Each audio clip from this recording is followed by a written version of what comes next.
नमस्कार विद्यार्थियों। आज हम अगला चैप्टर करेंगे विकारी शब्द।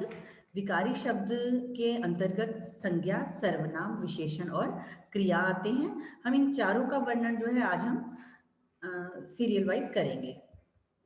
तो देखिए, विकारी शब्द पहले तो ये जानेंगे कि होते क्या हैं। विकारी शब्द वे शब्द जिनमें लिंग, वचन और कारक के अनुसार परिवर्तन किया जाता है। यानी विकारी शब्द क्या होते हैं जिसमें कुछ परिवर्तन होता रहता है। तो वे शब्द जिनमें लिंग, वचन, कारक के अनुसार परिवर्तन किया जाता है वे विकारी शब्द कहलाते हैं। और ये विकारी शब्द जो हैं वो चार प्रकार के होते हैं: संज्ञा, सर्वनाम, विशेषण और क्रिया। तो हम एक एग्जाम्पल लेते हैं कि ये सब जानने के लिए कि क्या संज्ञा क्या है, सर्वनाम कौन सा शब्द है, विशेषण कौन सा है और क्रिया कौन सी है। देखिए, राम तुम्हारे अच्छे भाई हैं। तो इसमें देखिए, जो राम है वो संज्ञा है, तुम्हारे सर्वनाम है, विशेषण क्या है, अच्छे। और अच्छे भाई, और क्रिया क्या है, हैं, मतलब किसी बात का होना। तो इसमें देखिए, आप संज्ञा, सर्वनाम, विशेषण और क्रिया आपको पता लगे इस वाक्य में। तो अब हम सबको अलग अलग से जानेंगे। सबसे पहले हमने करना है आज संज्ञा के बारे में कि संज्ञा होती क्या है। हाँ जी, संज्ञा वो शब्द होते हैं जिनसे किसी व्यक्ति, वस्तु, स्थान, भाव, समूह, जाति आदि का बोध हो। ठीक है। संज्ञा जो है ऐसे शब्द होते हैं जिनसे किसी व्यक्ति, वस्तु, स्थान, नाम, जाति, समूह और भाव का बोध होता है। तो ये संज्ञा, जैसे कि यहाँ देखिए, अन्ना हजारे। अन्ना हजारे एक व्यक्ति है, खिलौना एक वस्तु है, और ये जो है स्टेशन, ये एक स्थान है। तो इनसे पता चल रहा है ना कि किसी व्यक्ति, वस्तु और स्थान की जानकारी मिल रही है। तो संज्ञा के अंतर्गत ऐसे शब्द आते हैं जिनसे किसी व्यक्ति, वस्तु, स्थान, भाव, जाति, समूह का बोध हो। जैसे माली फूल तोड़ता है, कुम्हार बर्तन बनाता है। तो उपर्युक्त वाक्य में माली और कुम्हार शब्द व्यक्ति विशेष के नाम को प्रकट करते हैं। माली और कुम्हार शब्द जो हैं वो व्यक्ति विशेष के नाम को प्रकट करते हैं, तथा फूल और बर्तन शब्द वस्तुओं के नाम को व्यक्त करते हैं। तो ये सभी शब्द जो हैं क्या कहलाते हैं, संज्ञा कहलाते हैं। तो संज्ञा विकारी शब्द है, यानी इसमें परिवर्तन हो जाता है। संज्ञा में विकार तीन प्रकार से होता है। वो तीन प्रकार कौन कौन से हैं? लिंग, वचन और कारक। तो संज्ञा में लिंग, वचन और कारक के कारण चेंजेस होते रहते हैं। संज्ञा के तीन भेद जो हैं वो मुख्य हैं। कौन कौन से?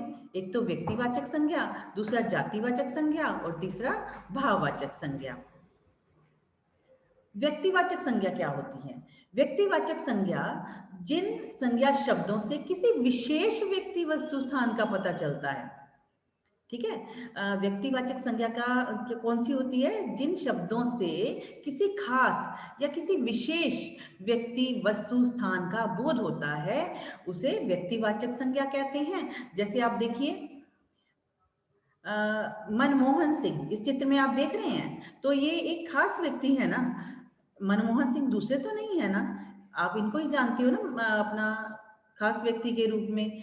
इसके बाद है हाथी। नहीं, ये गलत है, यहाँ पर हाथी तो जातिवाचक शब्द है। यहाँ देखिए, यहाँ है ताजमहल। ताजमहल भी एक बनी हुई वस्तु है, तो वो भी खास है। ताजमहल दूसरा तो नहीं है ना, ताजमहल एक ही है जिसे हम जानते हैं। और इसी तरह ताजमहल है कहाँ पर? आगरा में। तो आगरा भी एक ही स्थान है, आगरा दूसरा स्थान तो नहीं है ना।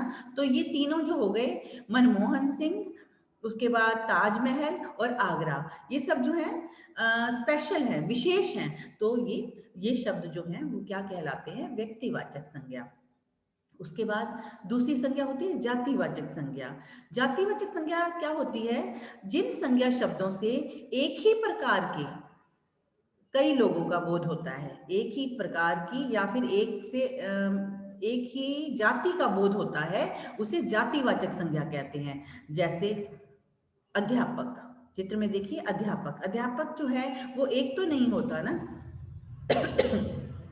अध्यापक जो है और भी हो सकता है। किताब जो है वो एक तो नहीं होती, अध्यापक किताब और भी हो सकती है। इस तरह डॉक्टर जो है वो एक नहीं होता, डॉक्टर कई हो सकते हैं। तो ये जो शब्द है अध्यापक, पुस्तक और डॉक्टर, ये जो है पूरी जाति का बोध करवा रहे हैं। तो ऐसे शब्द जातिवाचक संज्ञा कहलाते हैं।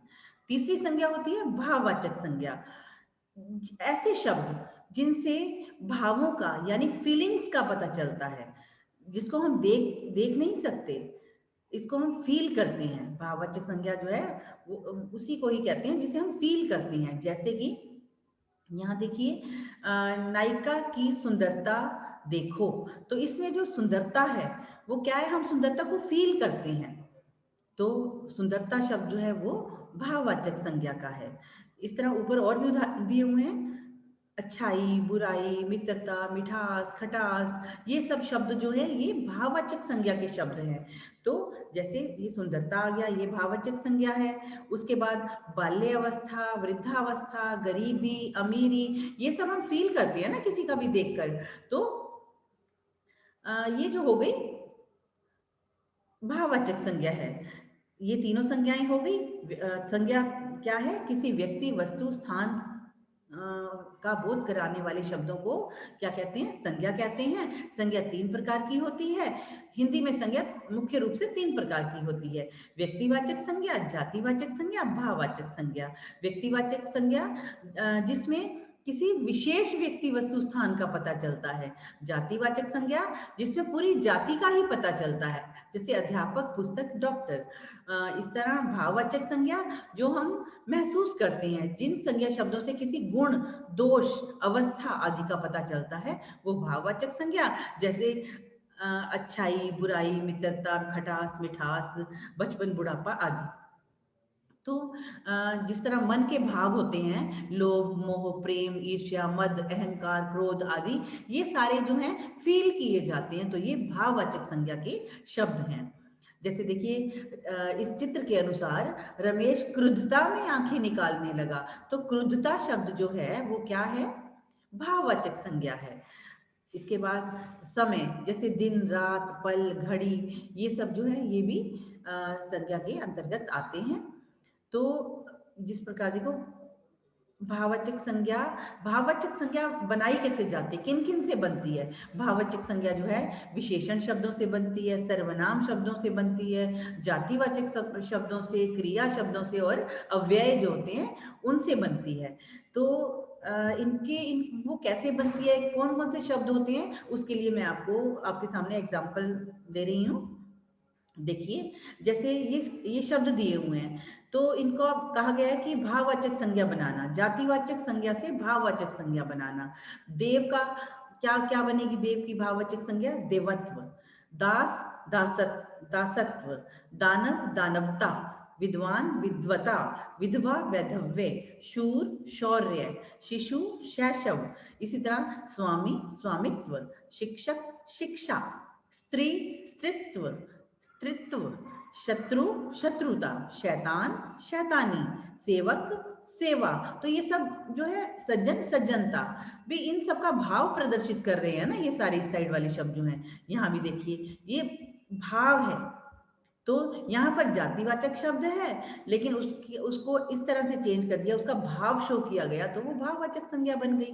इसी तरह से आगे और भी शब्द दिए हुए हैं। मजदूर मजदूरी, मित्र मित्रता, राष्ट्र राष्ट्रीयता, पंडित पांडित्य, बच्चा बचपन, लेखक लेखन, ये जो है अपना जातिवाचक से भाववाचक शब्द बने हुए हैं। इसके बाद देखिए, सर्वनाम से भाववाचक संज्ञा बनाना। तो ये सर्वनाम शब्द हैं। मम का ममत्व, निज निजत्व, सर्व सर्वस्व, माँ ममत्व, अहम अहंकार, अपना अपनत्व, स्व स्वत्व, आप आपा, पर परायापन, बहु बहुत्व। इस तरह से ये सारी जो है संज्ञाएं, भाववाचक संज्ञाएं बनी हुई हैं। तो ये सारे एग्जाम्पल आपको याद करने होंगे, पढ़ने होंगे, तो आपको सब क्लियर हो जाएगा। क्योंकि क्वेश्चन तो बनाने में से ही आएंगे, तो आपको मैं तो रूल्स बताऊंगी ना, तो आपको प्रैक्टिस जो है ये करनी होगी। इससे आपका क्लियर हो जाएगा कि भाववाचक संज्ञा बनती कैसे है।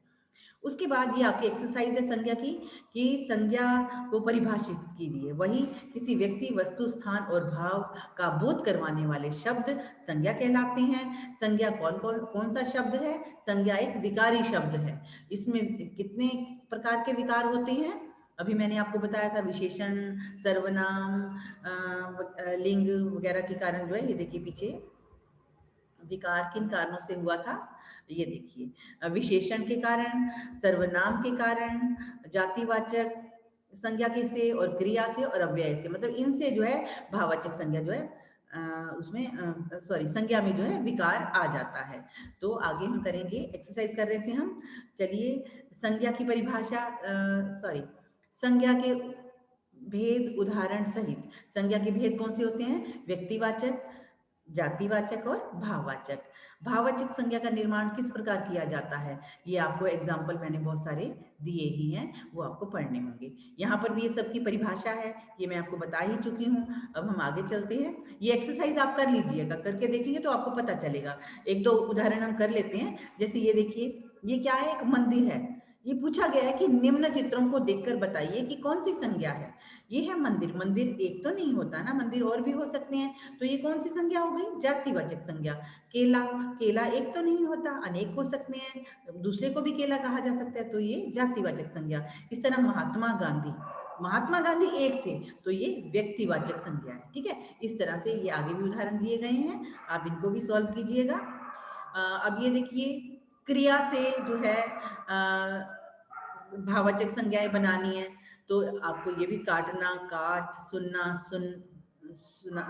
भाववाचक सुनाई, पढ़ना, पढ़ाई, लिखना, लिखाई, काटना, कटाई, सुनना, सुनाई, पढ़ना, पढ़ाई, लिखना, लिखाई, उड़ना, उड़ान, चिल्लाना, चिल्लाहट। तो इस तरह से ये भाववाचक संज्ञाएं बन जाएंगी। आगे भी एक्सरसाइज दी हुई हैं। देखिए, ये शब्द दिए, इनसे भाववाचक संज्ञा बनानी है। अहम जो है, ऊपर देखिए, घबराना, घबराहट, चढ़ना, चढ़ाई, थकना, थकावट, खोजना, खोज, अहंकार, अपना, अपनत्व, मानव, मानवता, निर्बल, निर्बलता। तो ये हो गए। ये पूरी एक्सरसाइज आपको कर लेनी है। अब हम विकारी शब्द कर रहे थे ना, उसमें संज्ञा हो गई। संज्ञा के बाद दूसरा है सर्वनाम। सर्वनाम क्या होते हैं? सर्वनाम ऐसे शब्द होते हैं, सर्वनाम जो है ऐसे शब्द होते हैं जो संज्ञा शब्दों के स्थान पर प्रयुक्त होते हैं। इसकी डेफिनेशन होगी, ये आप एक बार एग्जांपल पढ़ लीजिएगा। इसमें देखो दिया हुआ है कि संज्ञा के स्थान पर प्रयुक्त होने वाले शब्द सर्वनाम कहलाते हैं। लेकिन कई बार हम कोई वाक्य लिखते हैं तो उसमें जो है, मान लो किसी का नाम लिया गया, तो उसको बार बार लिखेंगे नाम को तो अच्छा नहीं लगेगा। उसके स्थान पर वह, वे, उनका, उनके, देखिए ये जो है आ गया, तो इसमें क्या होगा, वो सर्वनाम कहलाते हैं। तो इसकी डेफिनेशन क्या होगी कि संज्ञा शब्दों के स्थान पर प्रयुक्त होने वाले शब्द सर्वनाम कहलाते हैं। वो कौन कौन से होते हैं? मैं, हम। अब संज्ञा में तो हम मैं जो है अपना नाम लूंगी ना, या तुम्हारा नाम होगा, लेकिन यहाँ पर नाम नहीं, नाम के स्थान पर मैं लगा, हम, तुम, कौन, क्या, वे, उन्हें, उसका, इसका, ये सब जो है जो है सर्वनाम शब्द होते हैं। सर्वनाम शब्द के जो है 6 भेद होते हैं, ये देखिए आपके सामने है। पहला है पुरुषवाचक सर्वनाम, दूसरा निजवाचक सर्वनाम, तीसरा निश्चयवाचक, चौथा अनिश्चयवाचक, संबंधवाचक और प्रश्नवाचक। तो ये सर्वनाम के 6 भेद होते हैं, ये आपको याद रखने होंगे और इनकी पहचान आपको सीखनी है। देखिए, पहला है पुरुषवाचक सर्वनाम। पुरुषवाचक सर्वनाम कौन से होते हैं? जिन सर्वनाम शब्दों का प्रयोग किसी व्यक्तिवाचक संज्ञा के स्थान पर किया जाता है, यानी किसी पुरुष को शो किया जाता है, व्यक्ति को शो किया जाता है, जैसे मैं, वह, तुम, हम आदि। ठीक है, तो ये पुरुषवाचक सर्वनाम है, मैं, वह, तुम, हम। ओके, यहाँ पर देखो, मैं, वह, हम, तुम, ये सब पुरुष ही है ना, व्यक्ति ही है ना, कोई वस्तु तो नहीं है ना। ठीक है, तो जो पुरुष को शो करते हैं और संज्ञा के स्थान पर प्रयुक्त होते हैं, वो होते हैं पुरुषवाचक सर्वनाम। देखिए, मैं वीडियो खेल रही हूँ, तो मैं है इसमें सर्वनाम, पुरुषवाचक सर्वनाम। देखो, वह मेरे पिताजी हैं, तो वह इसमें है, तो वह इसमें पुरुषवाचक, पिताजी को की ओर संकेत किया गया है ना, तो ये हो गया पुरुषवाचक सर्वनाम। आगे पुरुषवाचक सर्वनाम जो है वो भी 3 प्रकार के होते हैं, इसके 3 भेद होते हैं। ठीक है, पुरुषवाचक सर्वनाम का प्रयोग मुख्य रूप से वक्ता के लिए, श्रोता के लिए तथा व्यक्ति के लिए किया जाता है जिसके बारे में बात की जा रही है, यानी मैं, तुम और कोई अन्य। ठीक है, 3 लोगों का वर्णन होता है पुरुषवाचक सर्वनाम के अंदर। तो ये भी आगे 3 प्रकार के ही कहलाते हैं, जैसे कि प्रथम पुरुष, द्वितीय मध्यम पुरुष और तीसरा अन्य पुरुष। ठीक है, प्रथम पुरुष क्या होता है? मैं जो हूँ वो प्रथम पुरुष हूँ। मैं अपने सारे सपने पूरे करूंगी। ठीक है, मैं यह काम करूंगी, मुझे स्कूल जाना है, मैंने ये काम करना है। तो क्या हो गया? ये मैं जो है ये प्रथम पुरुष को दर्शा रहा है। ठीक है, उसके बाद मध्यम पुरुष। मध्यम पुरुष कौन सा होता है? जिन सर्वनाम शब्दों का प्रयोग सुनने वाले अर्थात श्रोता के लिए किया जाता है उसे मध्यम पुरुष कहा जाता है। जैसे तुम, तुम्हारा, आप, आपका, तो ये हो गए मध्यम पुरुष। ठीक है, प्रथम पुरुष में मुझे इंपॉर्टेंस दी गई है, मध्यम पुरुष में सामने वाले को इंपॉर्टेंस दी गई है। और इसका एग्जाम्पल देखिए, आपसे निवेदन है कि आप अपने विषय में बच्चों को बताइए। तो आपसे यानी आपकी बात की जा रही है ना, तो जहां पर आपकी जो सामने वाले की बात हो तो वो होता है मध्यम पुरुष। इसके बाद तीसरा भेद क्या है पुरुषवाचक सर्वनाम का? अन्य पुरुष। जिन सर्वनाम शब्दों का प्रयोग वक्ता तथा श्रोता किसी अन्य व्यक्ति के लिए करता है, फॉर एग्जाम्पल वह, वो होते हैं वे, यह, इन्होंने, इसका, उन्होंने, उनका आदि। ये वाले जो है अन्य पुरुष होते हैं। जैसे फॉर एग्जाम्पल गांधी जी हमारे राष्ट्रपिता हैं, उन्होंने देश को स्वतंत्र कराने के लिए अहिंसात्मक आंदोलन चलाए। तो ये सारे 2 सेंटेंस दिए हुए हैं। तो इसमें जो है ये बताया गया है कि ना तो मेरे बारे में बात हो रही है और ना ही आपके बारे में बात हो रही है। ठीक है ना तो सामने वाले के बारे में बात हो रही है, ना अपने बारे में बात हो रही है, यहाँ पर किसी अन्य के बारे में बात हो रही है। तो इसलिए ये अन्य पुरुष कहलाता है। अन्य पुरुष क्या होता है? जिन सर्वनाम शब्दों का प्रयोग वक्ता तथा श्रोता किसी अन्य व्यक्ति के लिए करता है तो वो अन्य पुरुषवाचक सर्वनाम कहलाते हैं। जैसे वह, वे, यह, इन्होंने, इसका, उन्होंने। तो ये सारे जो हैं पुरुषवाचक सर्वनाम के एग्जाम्पल हो गए। क्लियर? पहले में देखो मैं, हम, मेरा, हमारा। ठीक है, प्रथम पुरुष। मध्यम पुरुष में तुम, तुम्हारा, आपका, आप, आपका। ठीक है, और अन्य पुरुष में वह, वे, यह, इन्होंने, इसका, उन्होंने, उनका। ठीक है, ये हो गए 3 भेद पुरुषवाचक सर्वनाम के। तो दूसरा है निजवाचक सर्वनाम। जिन सर्वनाम शब्दों से अपनेपन का बोध होता है वो निजवाचक सर्वनाम कहलाते हैं। इसके एग्जाम्पल कौन से हैं? खुद, आप, मैं, स्वयं। ठीक है, निज का मतलब ही अपना होता है। ठीक है, तो निजवाचक सर्वनाम जहां पर अपने आप के बारे में वर्णन किया गया हो तो वो शब्द होते हैं खुद, स्वयं, आप। इसके बाद निश्चयवाचक सर्वनाम। निश्चयवाचक सर्वनाम का मतलब जहां पर बात निश्चित हो। जिन सर्वनाम शब्दों के द्वारा किसी व्यक्तिवाचक संज्ञा का निश्चय पूर्वक बोध होता है उसे निश्चयवाचक सर्वनाम कहते हैं। जैसे यह शील्ड और पदक दोनों मेरे हैं। तो यह शील्ड, यह मतलब कोई स्पेसिफिक चीज है जो आप बताई जा रही है, जिसके बारे में हम बात कर रहे हैं। वह पुस्तक मेरी है, यह शील्ड मेरी है, तो यह, वह, तो ये सब जो है जो निश्चित है तो वो निश्चयवाचक सर्वनाम। लेकिन जो निश्चित नहीं है उन्हें अनिश्चयवाचक सर्वनाम कहते हैं। जिन सर्वनाम शब्दों के द्वारा किसी व्यक्ति या वस्तु का निश्चित बोध नहीं होता उसे अनिश्चयवाचक सर्वनाम कहते हैं। जैसे दाल में कुछ काला है, मुझे कोई पुस्तक प्राप्त नहीं हुई है। तो यहाँ पर कुछ काला है, कुछ क्या है ये तो नहीं मालूम ना। इसके बाद कोई, कोई जो है, कोई मतलब कौन है? कोई किसी के बारे में तो नहीं कहा गया ना, कोई का मतलब पता ही नहीं है कौन है। ठीक है, तो इसके एग्जाम्पल क्या होते हैं? कुछ, कोई। तो ये होंगे अनिश्चयवाचक सर्वनाम। ठीक है, आगे हम चलते हैं। 5वां संबंधवाचक सर्वनाम। जिन सर्वनाम शब्दों के द्वारा सर्वनाम शब्दों से संबंध का बोध होता है, तो वो संबंधवाचक सर्वनाम कहलाते हैं। जैसे जिसकी लाठी उसकी भैंस, तो जिसकी और उसकी ये संबंध बता रहे हैं। जैसा देश वैसा भेष, तो ये जैसा और वैसा ये शब्द आते हैं, आपस में संबंधित है ये शब्द। जिसकी उसकी जैसा वैसा, तो ये हो गए संबंधवाचक सर्वनाम के शब्द। ठीक है, इसके बाद हम करते हैं अगला 6वां भेद है प्रश्नवाचक सर्वनाम। प्रश्नवाचक सर्वनाम जिन सर्वनाम शब्दों के द्वारा प्रश्न पूछा जाता हो उसे प्रश्नवाचक सर्वनाम कहते हैं।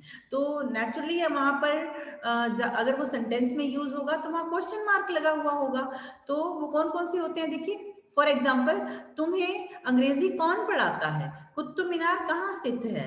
तो इसमें देखो कौन जो है वो क्वेश्चन को दर्शा रहा है, प्रश्न को दर्शा रहा है।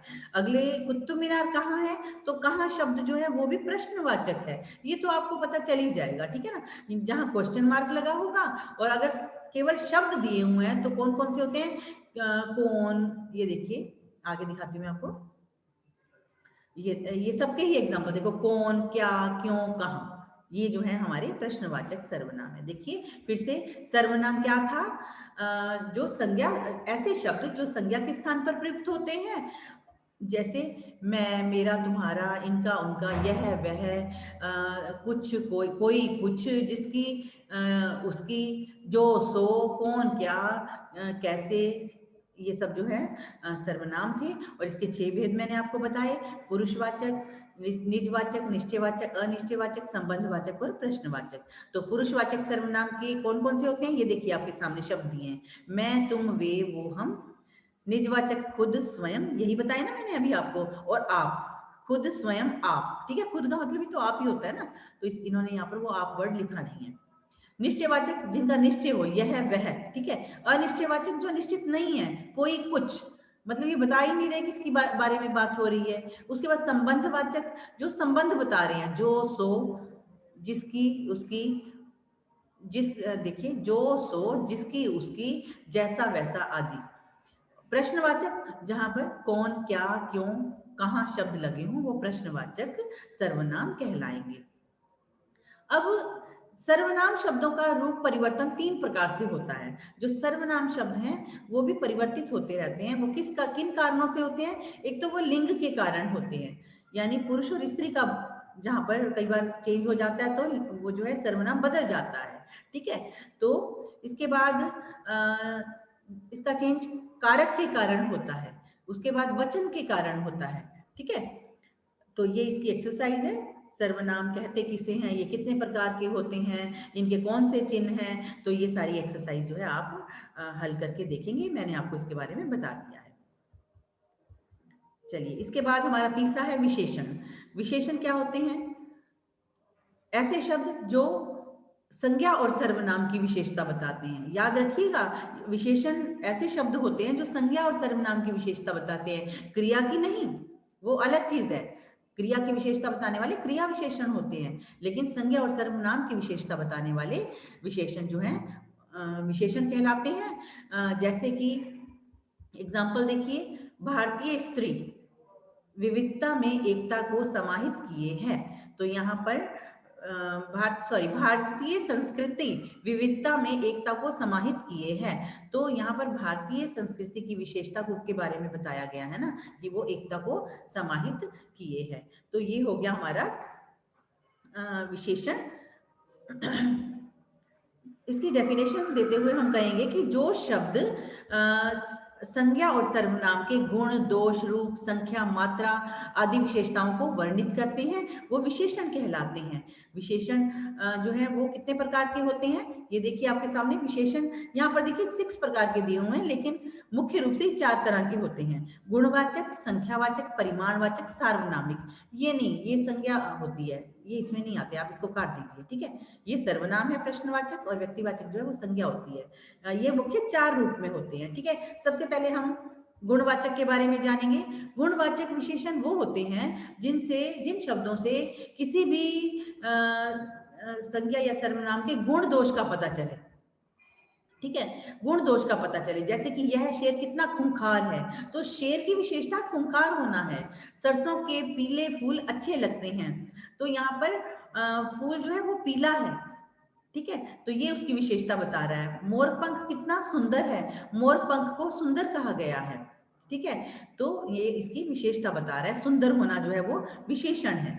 यहाँ पर देखिए ये सारे विशेषण दिए, विशेषण जो हैं ये होते हैं, सारे एग्जाम्पल दिए हुए हैं, जैसे गुण दोष, ये कौन कौन से, ये सारे हैं विशेषण। इन सबको आपको पढ़ना होगा ये पूरी। ठीक है, आप ये देख लीजिएगा एक बार। इसके बाद जो है अगला संख्यावाचक विशेषण। पहला था गुणवाचक विशेषण, दूसरा संख्यावाचक विशेषण। जो शब्द संज्ञा एवं सर्वनाम की संख्या का बोध कराते हैं। फॉर एग्जाम्पल, लड़के मिलकर क्रिकेट खेल रहे हैं, तो मिलकर भी यहाँ पर कुछ लड़कों की बात करी जा रही है ना, कुछ गिनती है यहाँ पर। इसके अलावा मेरी 4 बहनें हैं, तो 4 यहाँ पर क्या है, गिनती है, संख्या बता रहे हैं। ठीक है, तो इसको संख्यावाचक विशेषण कहते हैं। अगला है परिमाणवाचक विशेषण। ऐसे विशेषण जो नाप तोल को बताते हैं। परिमाणवाचक विशेषण को संकेतवाचक विशेषण भी कहा जाता है। ये जो है संज्ञा और सर्वनाम का नाप तोल या माप की जानकारी देते हैं। जैसे देखिए, मेरे पिताजी ने 5 किलो आम खरीदे। 5 किलो जो है वो एक नाप है। उसके बाद मेरी माँ ने मुझे मेला देखने के लिए 50 रुपए दिए, तो यहाँ पर भी माप तोल का पता चल रहा है। इस तरह से ये हो गया परिमाणवाचक विशेषण। हाँ जी, आगे चलिए। प्रश्नवाचक विशेषण, ये मैंने मना किया था आपको, व्यक्तिवाचक विशेषण भी नहीं है, प्रश्नवाचक विशेषण भी नहीं है, इसको रहने दीजिए। अब आप इसकी एक्सरसाइज करेंगे। ठीक है, अब हम अगला टॉपिक पे आते हैं, क्रिया। क्रिया क्या क्या होती है, जिनसे हमें किसी भी कार्य के होने और करने का पता चलता है, वो क्रिया कहलाती है। जैसे मनीष बागीचे में पौधा लगा रहा है, तो पौधा लगाना जो है वो एक क्रिया है। कृष्णा अपने पापा के साथ कपड़े खरीद रहा है, खरीदना जो है वो क्रिया क्रिया है। तो क्रिया शब्द क्या होते हैं, जैसे खाना पीना, हंसना रोना, आना जाना, भागना दौड़ना, सब जो है क्रिया शब्द हैं। तो देखिए इसकी डेफिनेशन क्या होगी, कि जिन शब्दों से किसी कार्य के करने या होने का पता चलता है उसे क्रिया कहते हैं। जैसे पढ़ना, लिखना, सोना, जागना, दौड़ना आदि। ठीक है, तो जो इसके बाद क्या है, हिंदी भाषा में क्रिया वाक्य के अंत में लगती है। कोई भी सेंटेंस है उसके एंडिंग में होती है क्रिया। जैसे श्याम बाजार जा रहा है, तो जा रहा है, जाना जो है उसकी क्रिया है, वो अंत में लगी हुई है ना। गीता खाना खा रही है, तो वो अंत में लगा है ना, खा रही है, खाना जो है वो क्रिया है। तो क्रिया हमेशा वाक्य के अंत में होती है। उसके बाद है धातु। क्रिया के मूल रूप को धातु कहते हैं। जैसे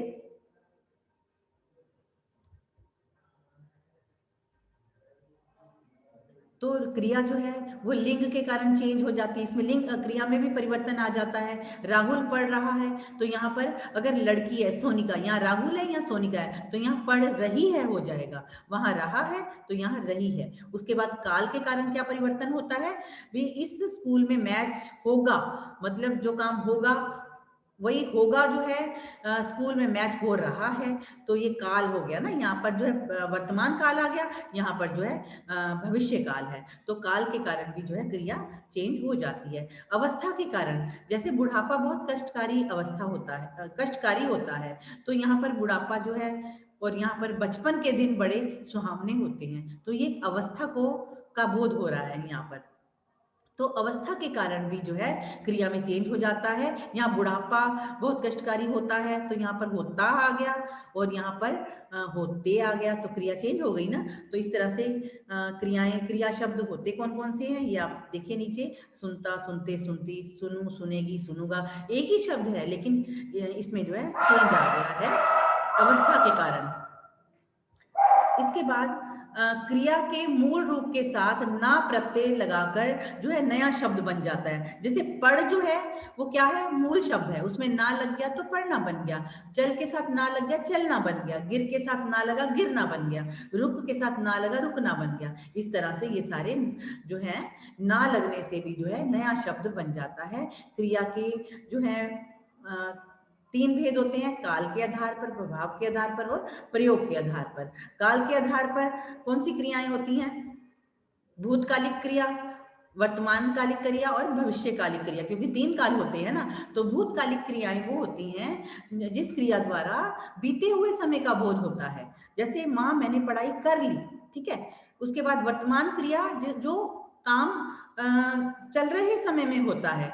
जैसे देखो रानी आ रही है, तो वर्तमान में काम हो रहा है ना, तो ये वर्तमान कालिक क्रिया कहलाती है। उसके बाद भविष्यत क्रियाएं, भविष्यत काल क्रियाएं, तो ये जो आने वाले समय में होगी क्रिया, बेटी कल सुबह तेरी विदाई हो जाएगी, तो ये आने वाले समय में काम होगा ना, के बारे में बोध हो रहा है ना, तो यहाँ पर जाएगी आ गया, तो ये भविष्यकालिक क्रिया है, ठीक है। और कर्म के आधार पर, कर्म के आधार पर 2 भाग होते हैं, इसके 2 भेद होते हैं, सकर्मक क्रिया, अकर्मक क्रिया।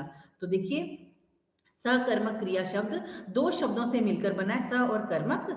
स से तात्पर्य साथ और कर्मक से तात्पर्य है कर्म या क्रिया द्वारा, अर्थात कर्म के साथ की जाने वाली क्रिया सकर्मक क्रिया कहलाती है। यानी सकर्मक क्रिया जो होती है उसमें कर्म साथ लगा हुआ होता है, ठीक है। सकर्मक क्रिया और अकर्मक में कर्म नहीं होता।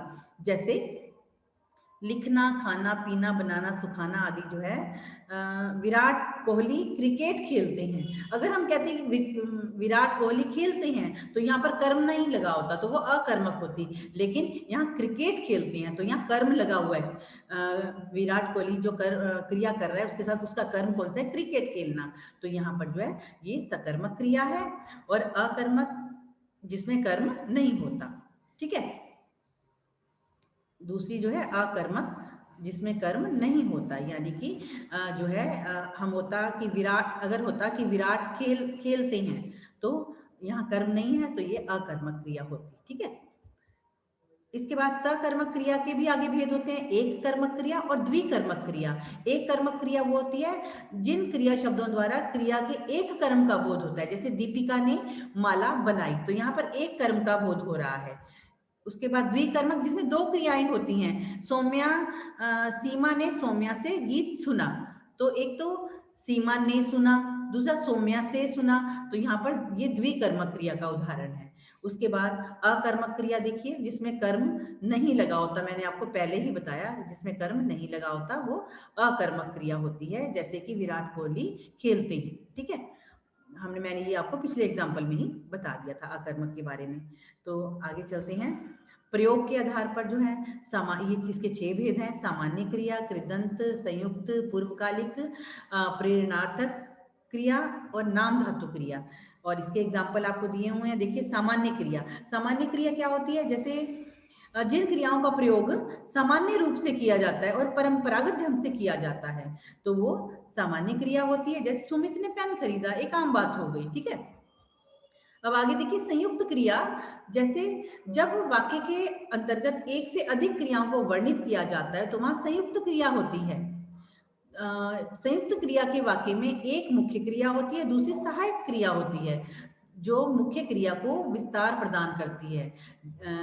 इन्हें रंजक क्रिया भी कहते हैं। ये रंजक क्रिया मुख्य क्रिया का अंग बनकर उसे प्रभावी करती है। जैसे मोहित कंप्यूटर से पढ़ाई करता है, ठीक है। एक तो मोहित पढ़ाई कर रहा है, दूसरा कंप्यूटर से कर रहा है, तो ये जो हो गई संयुक्त क्रिया हो गई, ठीक है। उसके बाद नाम धातु क्रिया, ये क्रियाएं धातु से ना निर्मित होकर संज्ञा, सर्वनाम, विशेषण आदि से आदि शब्दों से बनती हैं। इन्हें नाम धातु क्रिया कहते हैं। देखो तो ये लड़कियां कैसे बतिया रही हैं, ठीक है। उसके बाद जो है उपर्युक्त वाक्यों में बतियाना शब्द बात से बना है, जो संज्ञा, सर्वनाम आदि शब्दों में प्रत्यय जोड़कर बनाई गई है। जैसे कि देखो फिल्म, फिल्माना, लात, लतियाना, अपना, अपनाना, झूठ, जुठलाना। उसके बाद प्रेरणार्थक क्रिया, प्रेरणार्थक क्रिया से तात्पर्य है कि किसी से प्रेरणा प्राप्त करके कार्य करना। जिस कार्य को कर्ता स्वयं ना कर दूसरों को प्रेरित करते हैं, तो उसे प्रेरणार्थक क्रिया कहते हैं। जैसे मिश्रा सर हमें अंग्रेजी पढ़ाते हैं, तो यहाँ पर प्रेरणा दी जा रही है, तो ये प्रेरणार्थक क्रिया हो गई, ठीक है। पढ़ाते हैं, ठीक है।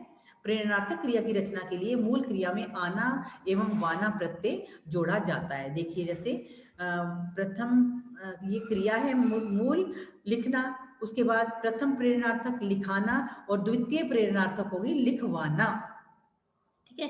ये भी 2 तरह की होती है, प्रथम प्रेरणार्थक और द्वितीय। लिखाना तो हो गया प्रथम और लिखवाना हो गया द्वितीय प्रेरणार्थक। सुनाना, सुनवाना, पढ़ना से बनी पढ़ाना और पढ़वाना, किसी से करवाना, तो वो द्वितीय प्रेरणार्थक क्रिया हो गई। ये अन्य एग्जाम्पल भी आप पढ़ लीजिएगा।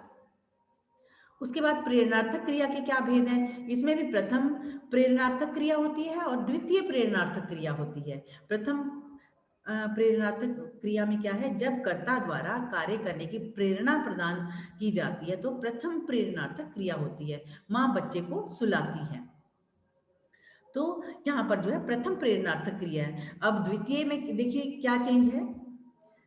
जब कर्ता द्वारा किसी दूसरे को प्रेरणा दी जाती है परंतु वह कार्य में स्वयं सम्मिलित द्वितीय प्रेरणात्मक क्रिया होती है। जैसे मैंने आलोक द्वारा राजन को कार चलाना सिखवाया। फर्क है ना, पहले में क्या था, माँ बच्चे को सुलाती है, दूसरे में क्या था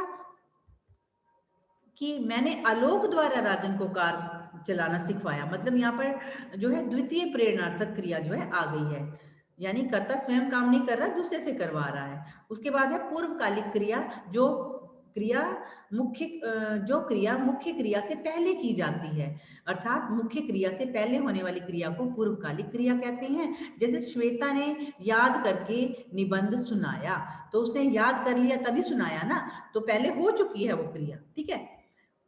तो ये आपकी एक्सरसाइज है, क्रिया किसे कहते हैं, क्रिया के कितने भेद हैं, ये किन कारणों से परिवर्तित होती है, ये आपको एक्सरसाइज स्वयं करके देखनी है, ठीक है। तो आपको आज पता लग गया विकारी शब्द कौन कौन से होते हैं, संज्ञा, सर्वनाम, विशेषण और क्रिया। इन चारों का वर्णन हमने आज किया। तो आप ये सारे चैप्टर को ध्यानपूर्वक कीजिएगा और इसकी एक्सरसाइज भी सॉल्व करके देखिएगा, इससे आपको सब कुछ क्लियर हो जाएगा। अगर फिर भी कोई डाउट हो तो आप क्लियर कर सकते हैं। Thank you.